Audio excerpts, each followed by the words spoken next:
Hello everyone, and welcome to my reaction to One Piece episode 1122. It is called The Lost Lesson, Impact Inherited. In the live chat, we have Sotos, Monkey D, Kush, Mike Modru, Cherry, who else is here? Tiago, Bernard, Dark Shadow, welcome everyone, Gabi, Ray. Oh, Ray is here. Hi, Ray. I think. Yes. I hope you all had a great week. I'm looking forward to today's episode. And while I have your attention, tell me in the comments who is caught up with the manga. I'm just curious. Okay, let's go. Man, he looks really cool with that jacket.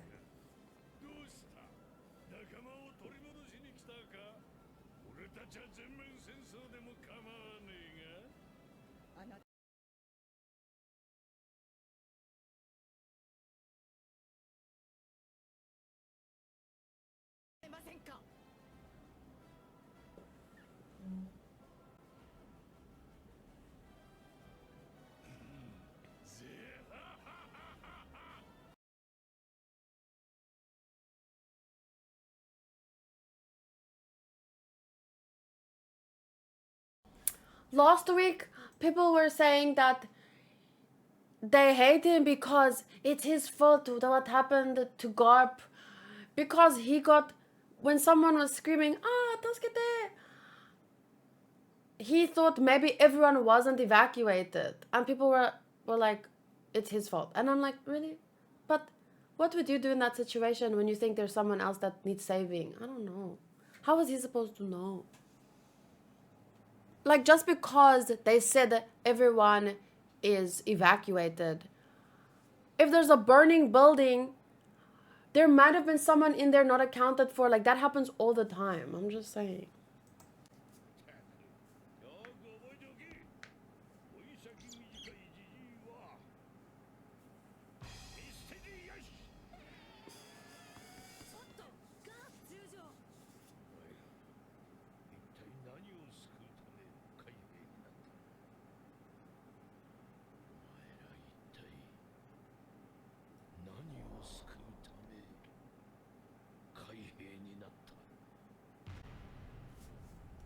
Ah, 最後の教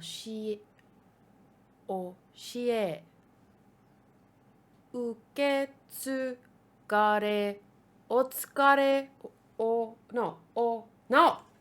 受け継がれた something. I don't know what this is, but I think the one is pop. That's a really interesting lesson because it reminds me of an episode from Fairy Tail where one character, there was like a bad guy, like a cheetah bad guy. I think he was like a cheetah type character. And then there was a grumpy old man and a lady who was pregnant. And he was saying, I want to kill both of them, but I'm going to let you choose which one to save. And he was trying to force the girl character to choose like which life is worth more. But then in the end, there wasn't just two choices. There was a third option, which was save both.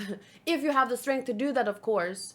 Not everyone has, because she wasn't able to save them, but she also didn't make the decision. She was kind of like dumbstruck. So luckily in this case, and the main character, Natsu, was able to save both. Sorry, spoiler alert. But that's like really old, so let's hope that you watched it. It reminds me also of one of the philosophical problem things I hate. It's called the trolley problem. I hate it because you can make a hypothetical situation fit your narrative. Like if let's say someone says, okay, there are these two people, like how Garp just did on the boat, and then why couldn't he, how to say this, there's like a million things that you might be able to do in that situation, but Garp obviously has an answer that he wants, so it doesn't matter because you're not really in the situation, so you can give him the answer that he wants, But in reality, it depends on when you're there. Who knows? There might be an abandoned boat. Who knows? Maybe you can let them go and then build your own boat. I've seen a young boy of 4 do that like yesterday, build his own boat, and go on the. My point is just that there might be limited options, but there's no real one answer in that kind of situation because it depends on so many circumstantial things that you won't know until you get there. Obviously, you want to save as many people as possible, but I also understand the practicality behind saying, well, this Gigi, he he has the least time left. But then imagine, just for fun, because we are philosophizing now, imagine that kid grew up to be Hitler. Wouldn't it then have been better to save the Gigi? But obviously you could never know something like that. I'm just saying, ideally you'd be able to save both, but that isn't always possible. So it depends on the moment and the circumstances and so on and so on. Very interesting. It was mostly because Koby has good observation hockey, and people were shitting on him for still being deceived despite having it. But I don't know how observation hockey works. I don't know how good of an actress that lady was.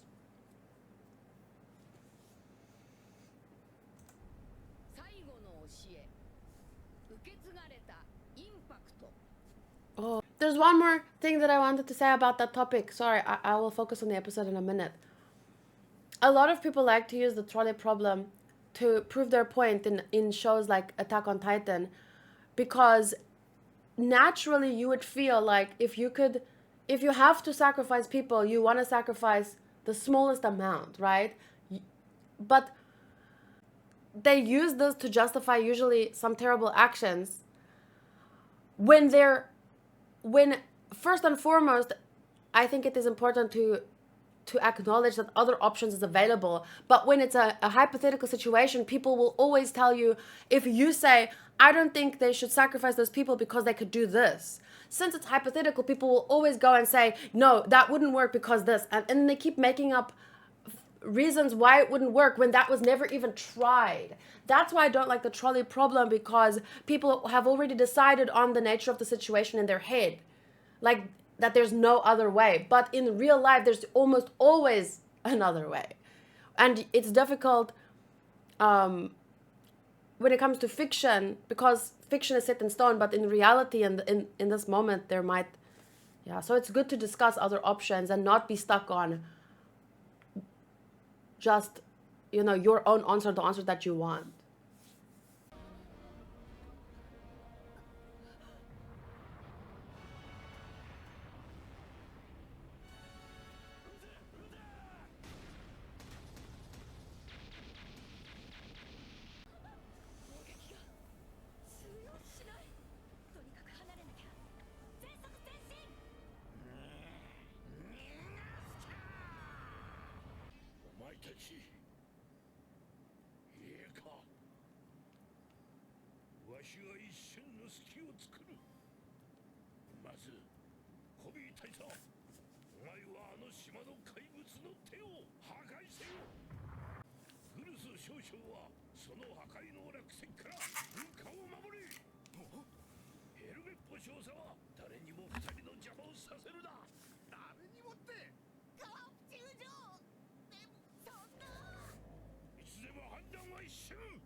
Whoa. That's why chain of command is important.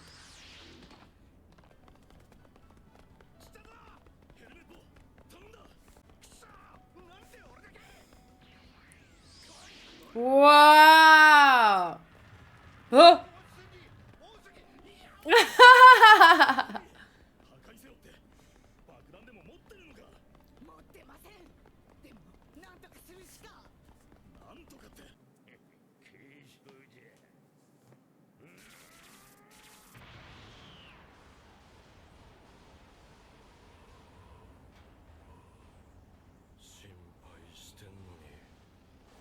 No point in being worried now.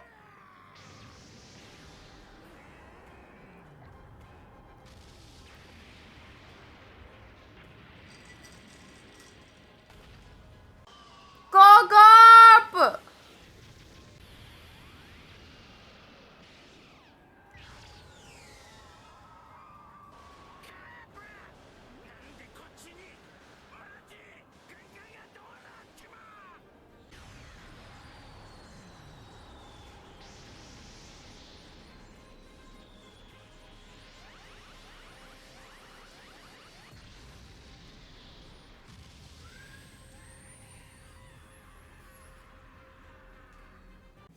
before we continue, I just wanted to say I forgot about Koby's observation hockey, so I can understand people's frustration. I still wouldn't say that I hate him. War is war, and people get hurt. That's why we try and avoid it. So if we really want to be mad at someone, we want to be mad at, why is this fight happening in the first place? Like, why are innocent civilians having to be evacuated? Like, does Garp even need to be here? Well, he needs to save Koby. Okay, now people are going to be like... But it's not just about Koby. Koby was there to save others. I also wanted to take into account, when I say situational things, think about that, the analogy Garp gave at the beginning about the old man. So I know it was a lesson to Navy people, but let's say I'm in the Navy and I have been floating on this ship for like 5 days. I have no strength, no food. So now I land on this island and there's an old man and the baby, and now we have to choose, like, okay, who gets to go? But so this old man, is he old and frail? And if he is, he'd probably say, go on without me. Anyway, so that would be his choice, maybe. But what if he's like a really strong-ass Gigi and he knows how to say, like, he's been working on a ship his whole life. He's been protecting this baby on the island. He's like fought off some animals, and now he doesn't have a lot of time. And I don't even know if I'll survive another day. So the best chance here is to let him escape with the baby on the ship. At least he knows kind of how to, maneuver the ship. I have been floating around aimlessly. So my point is, there are so many things that I could never make a decision like that until, hypothetically, I could never make such a decision fast because there's too many variables. In the moment, like they were just in that moment, and Garp was saying you have to make a decision fast. Well, in that moment, you have to, yeah, but still afterwards you can discuss all the options and stuff. But in that moment, I do understand it's like... But yeah, I'm still saying in Attack on Titan, it wasn't the same. There wasn't a make a fast decision. Plus, chain of command was very important in this situation. That's why they listened like that.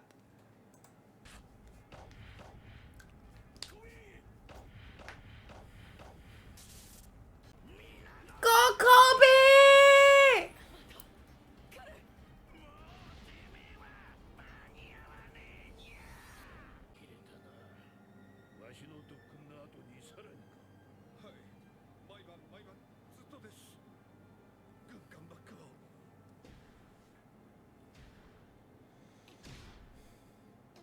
Haven't we come a long way with little Koby? From the moment that Luffy said, I don't like you, to this moment. It's been a long journey.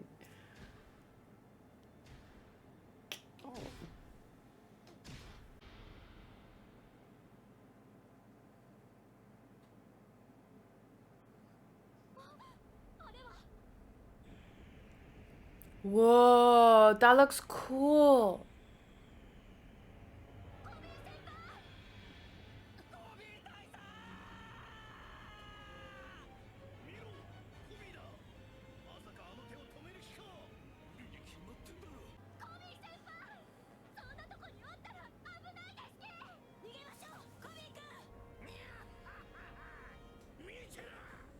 I believe in you, Koby! I believe in Garp that believes in you, but I also believe in you!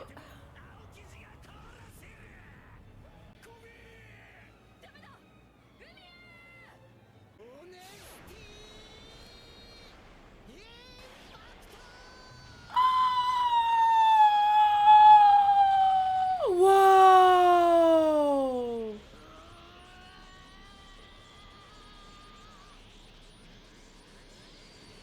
It's like the grandson he never had!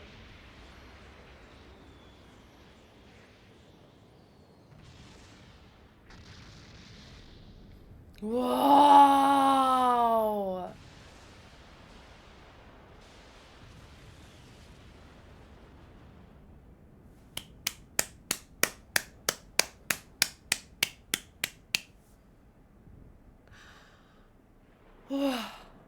Yeah, was it episode 1? where we saw him. It was. Uh-oh. Everyone! Oh. Come on, you guys must have some strength.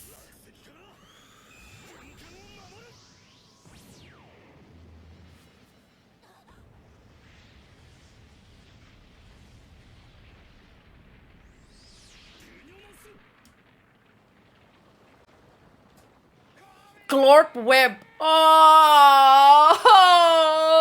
cutie. Oh, such a cute one.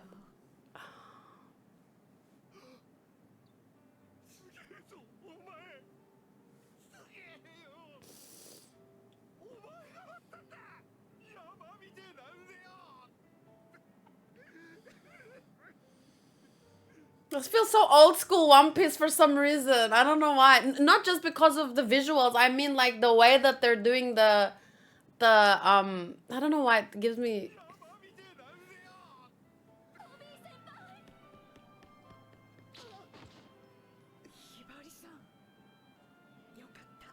Oh.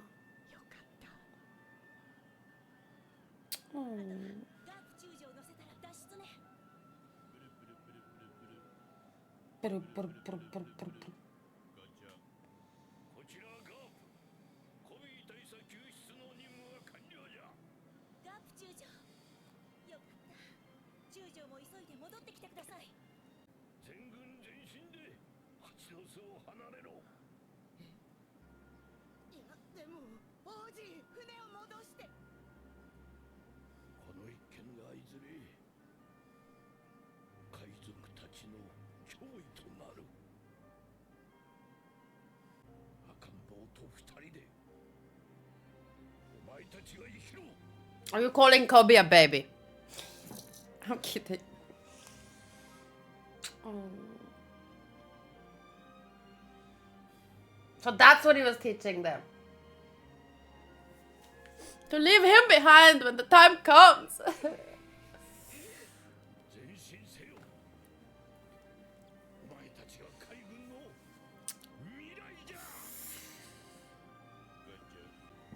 I'm still hoping, okay?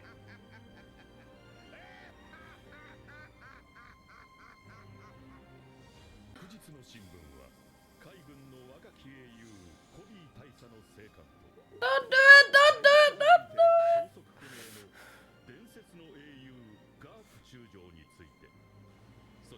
Don't make me believe that he's dead or some shit. No. Wait, the disappearance of Vice Admiral Garp disappearance.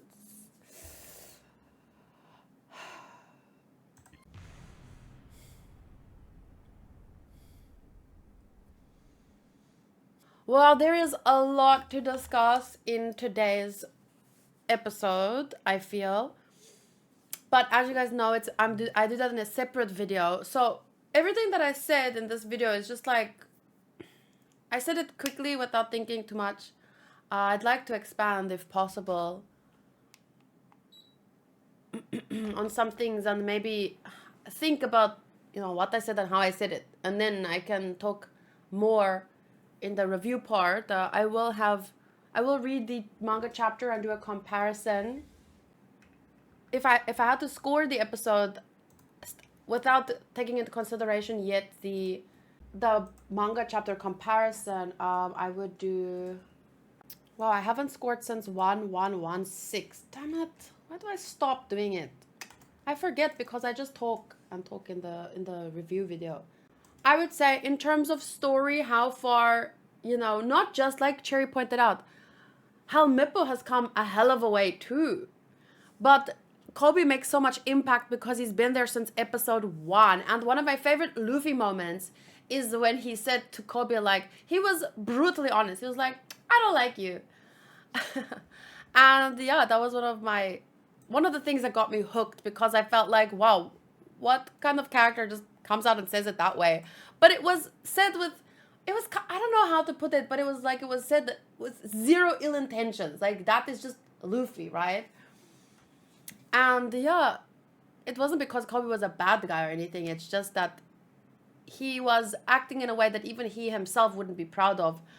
And thanks to Luffy and obviously many others, he came this far. And what I wanted to say during the reaction was, I said something like, I believe in you, but I believe in Garp who believes in you. Like, I believe in Koby more because I believe in Garp.